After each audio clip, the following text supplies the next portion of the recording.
过来新闻，咱过来看查某人哦，长期感染着 HPV 病毒，治疗子宫头癌的几率会较悬。自2018年开始，国健署就推出各种的查某囡仔子宫肺的 HPV 疫苗来预防，保护力是会当有8档以上。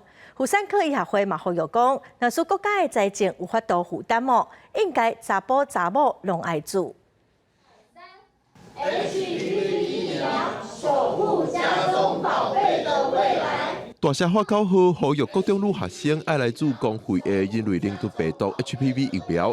人喂到 HPV 了后，一般无明显的症状，有9成感染者一档内会家己消毒病毒，超过一档无消毒，就可能造成子宫颈癌。那做 HPV 疫苗会使预防7成以上的致癌的 HPV 病毒，保护力至少有8年。符合资格，而且打过第1剂的疫苗的，那么下半学期就欢迎来打第2剂。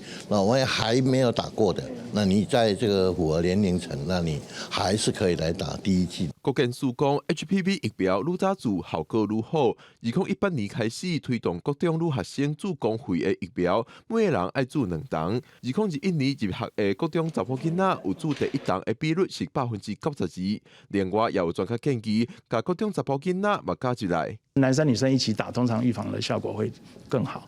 那当然，如果国家的财政是允许的，我们是建议国中男生也来打。国中女孩子那么优先施打，它的成本效益是最高的。我们的政策其实也是不反对施打这个男生，但是呢，在国家资源有限的情况下，我们国中女生持续稳定达到90%以后，再来考量争取其他的经费。国健署表示 ，HPV 疫苗虽然使预防子宫颈癌，不过不是100%，因也有补助30岁以上的女性，每当做1摆免费的子宫颈抹皮检查，建议民众至少每3年检查1摆。